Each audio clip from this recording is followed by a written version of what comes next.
নতুন একটি বছর শুরু হওয়ার সাথে সাথে শুরু হয়েছে নতুন একটি প্রজন্ম।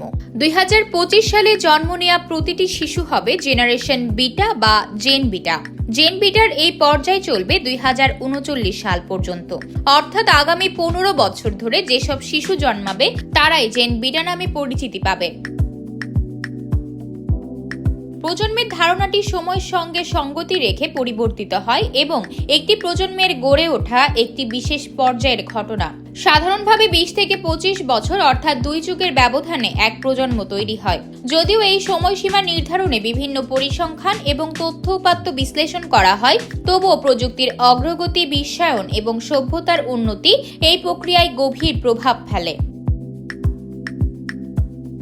অন্যান্য দেশে প্রজন্মের এই ধারণাটি বেশ আগে থেকে গড়ে উঠলেও আমাদের দেশে এটি 2024 সালে ব্যাপকভাবে প্রসারিত হয়েছে। কারণ সাবেক প্রধানমন্ত্রী শেখ হাসিনার পতন সবচেয়ে বড় ভূমিকা রেখেছে জেনজি প্রজন্মের তরুণরা, আর এখান থেকেই মূলত প্রজন্মের এই ধারণাটি দেশব্যাপী বিস্তার লাভ করেছে। জেনজি হচ্ছে সেই প্রজন্ম যাদের জন্ম 1997 থেকে 2012 সাল পর্যন্ত হয়েছিল, আর হাসিনার পতনের পর দেশে বেশ জনপ্রিয় শব্দ হয়ে ওঠে জেনজি শব্দটি। জেনজির পরের প্রজন্ম হলো জেনারেশন আলফা।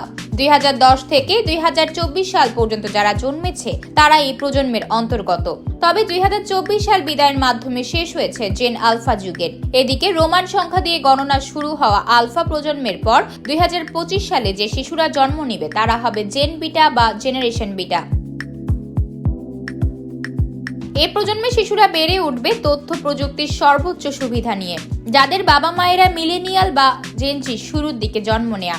বিটা প্রজন্মের মূল লড়াই হবে এআই এর সঙ্গে। ধারণা করা হচ্ছে এই প্রজন্মকে শেখায় শেপ দেবে মূলত এআই, তাই তাদের সৃজনশীলতার অভাব থাকতে পারে। আরেকটি মজার ব্যাপার হচ্ছে এই প্রজন্মের অনেকেই হয়তো 22 শতককে স্বাগত জানানোর সুযোগ পাবে।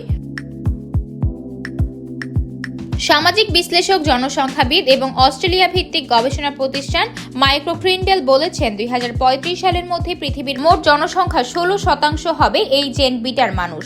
তিনি আরও বলেছেন জেন বিটা প্রজন্ম বিশ্বের জনসংখ্যায়ও ব্যাপক পরিবর্তন দেখবে, কারণ পৃথিবীতে এই মুহূর্তে জন্মহার কমে গেছে। অপরদিকে বেড়েছে আয়ুকাল, অর্থাৎ তাদের সময় বিশ্ব এতটা জনবহুল থাকবে না বলেও ধারণা করা হয়েছে। সূত্র সিবিসি নিউজ।